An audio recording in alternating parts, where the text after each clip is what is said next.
Hey there. Today, we're going to dive into a concept that is truly fundamental in physics. One that can feel a bit abstract at first, but unlocks a whole new way of looking at the world. We're going to talk about why understanding torque changes everything in physics. Up until now, you've likely spent a lot of time thinking about forces. You know that forces cause things to accelerate, to change their motion. But what about when things spin? Think about pushing a door open, tightening a bolt with a wrench, or even riding a bicycle. All of these situations involve rotation. Torque is the rotational equivalent of a force. Just as a force causes an object to accelerate in a line, torque causes an object to accelerate rotationally. So, by the end of this video, my goal is for you to be able to define torque, understand its magnitude, direction, and the factors that influence it. You'll be able to calculate torque in a variety of situations. And most importantly, you'll see why thinking in terms of torque is so essential for solving problems involving rotation. Okay, so let's start with the basics. What is torque and how is it calculated? We can't just talk about a rotational force in the same way we talk about a linear force, because the effect depends on two things: how hard you push and where you push relative to the pivot point.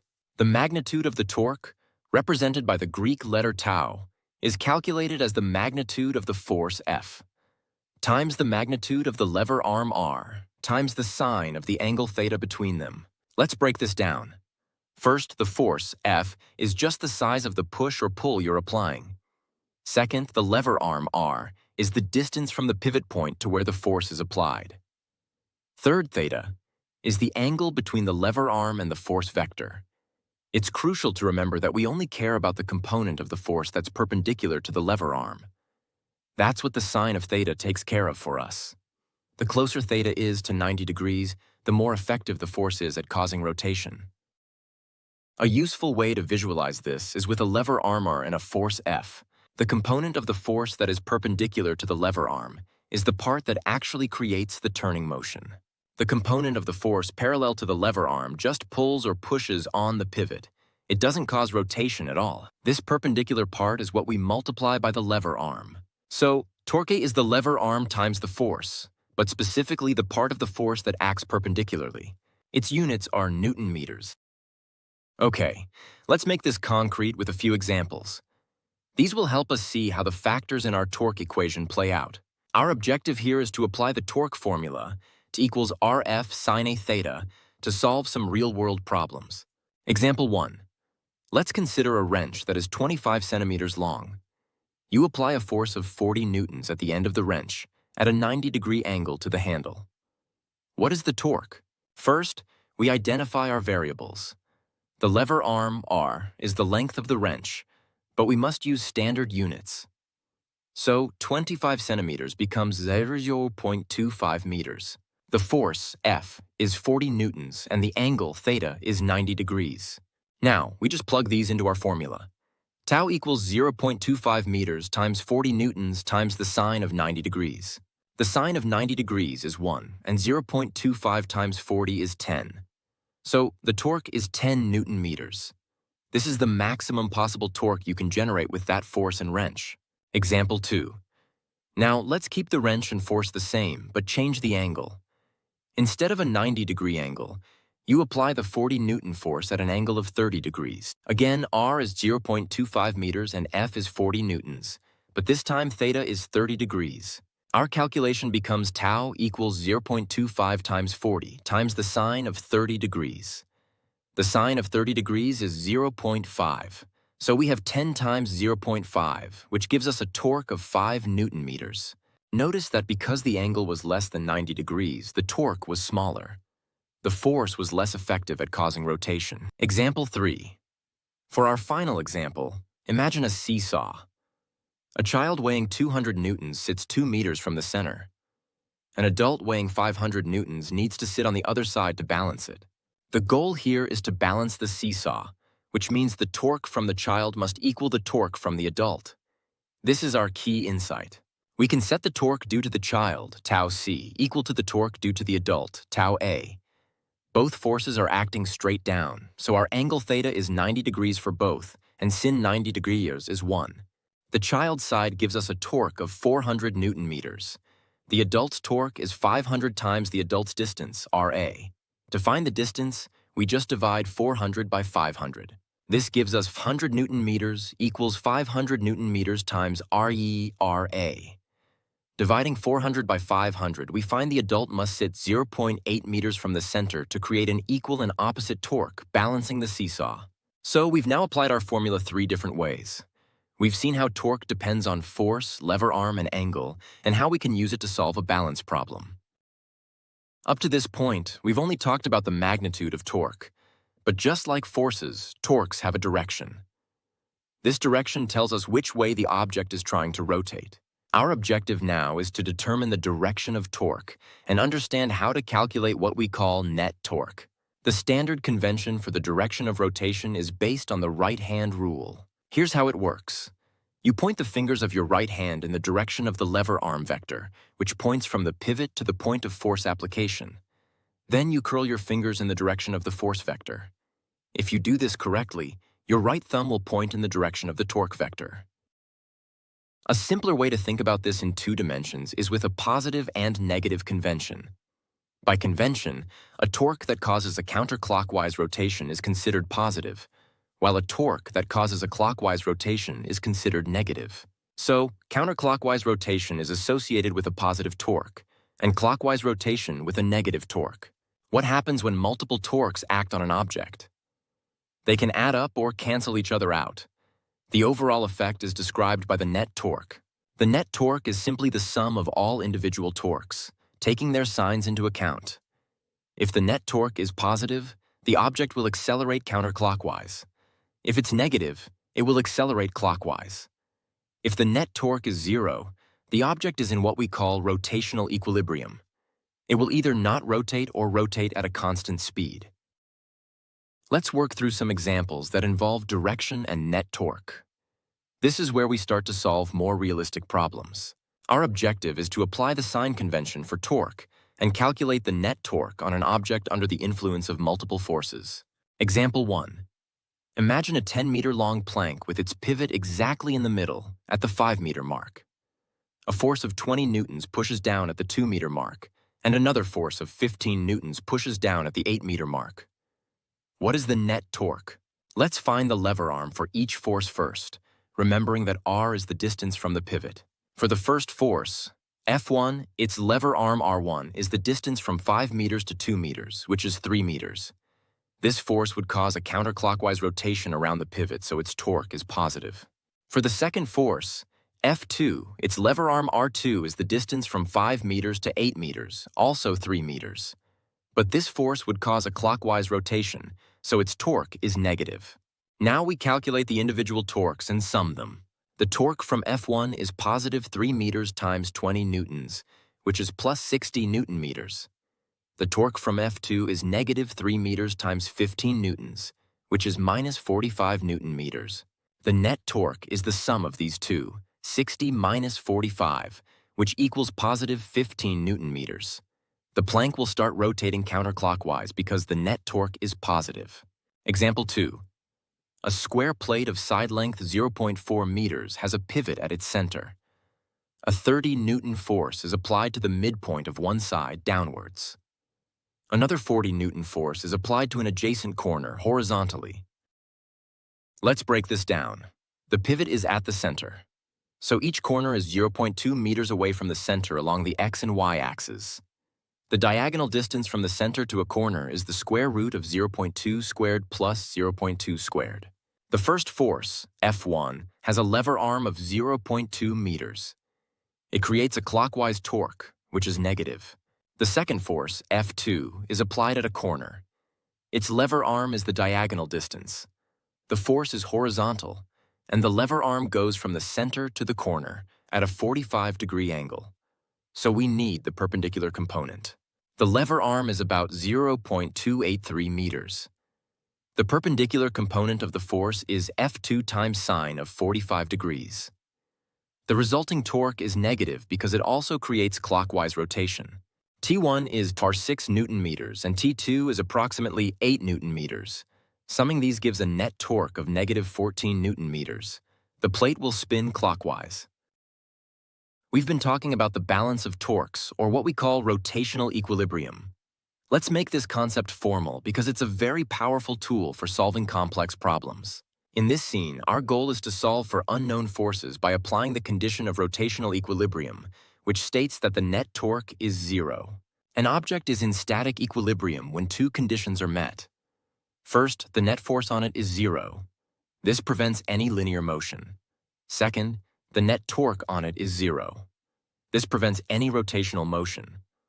Only when both conditions are satisfied is an object truly at rest.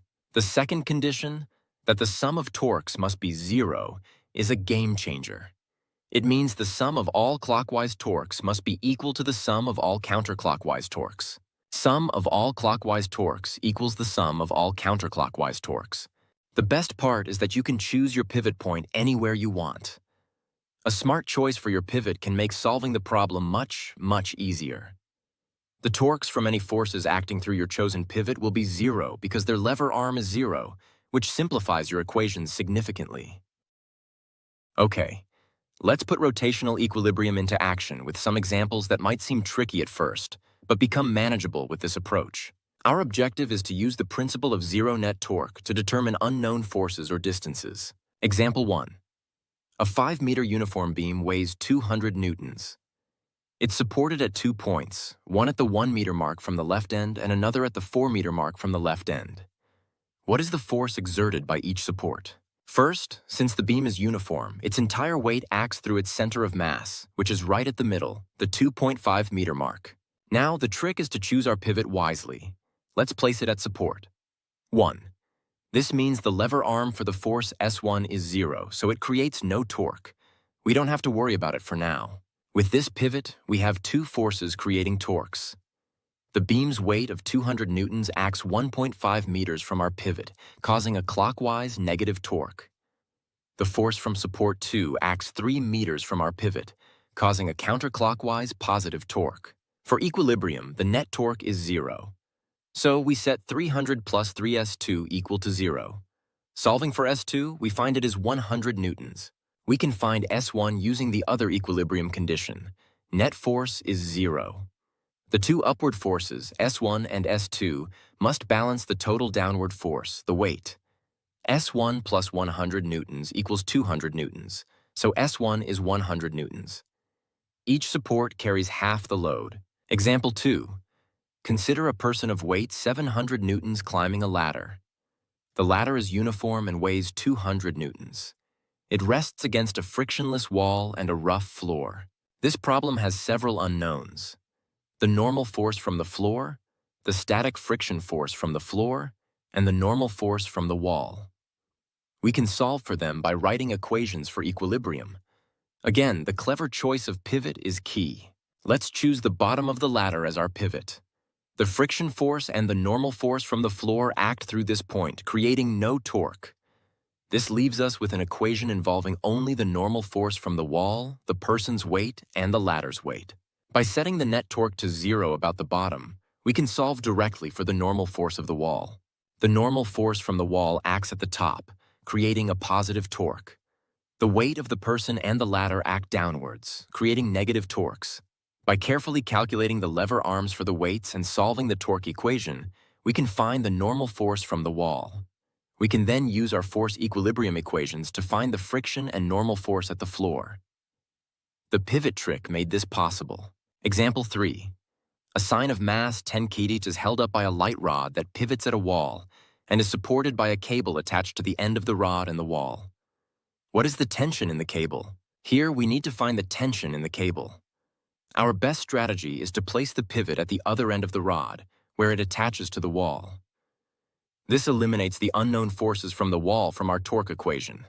Now, the only two forces creating torques are the weight of the sign, which is about 98 newtons, pulling down at the end of the rod, and the tension in the cable, pulling up and to the right.